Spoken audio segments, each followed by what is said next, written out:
I had seen little of Holmes lately. My marriage had drifted us away from each other.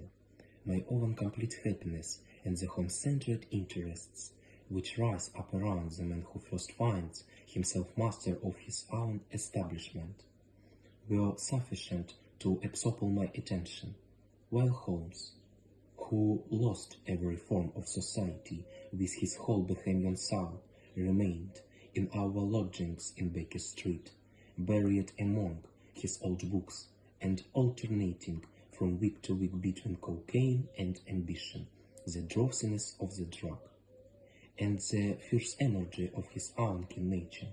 He was still, as ever, deeply attracted by the study of crime, and occupied his immense faculties and extraordinary powers of observation in following out whose clues and clearing up whose mysteries, which had been abandoned as hopeless by the official police.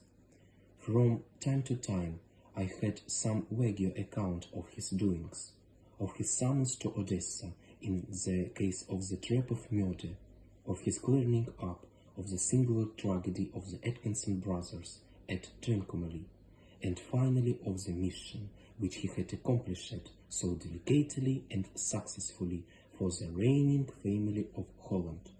Beyond the signs of his activity, however, which I merely shared with all the readers of the daily press, I knew little of my former friend and companion.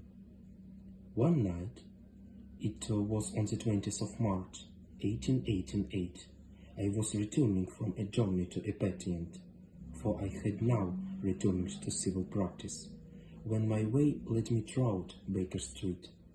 As I passed the well-remembered door, which must always be associated in my mind with my wooing, and his the dark incident of the study in scarlet, I was seized with a keen desire to see Holmes again, and to know how he was employing his extraordinary powers.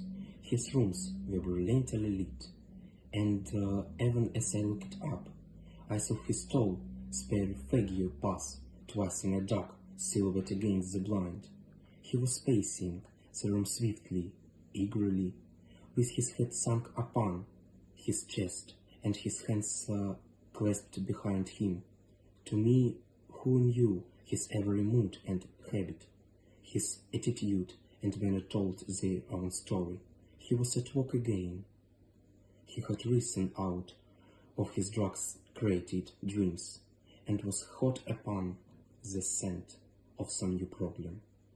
I rang the bell and was shown up to the chamber which had formerly been in part my own, The Adventures of Sherlock Holmes, Arthur Conan Doyle.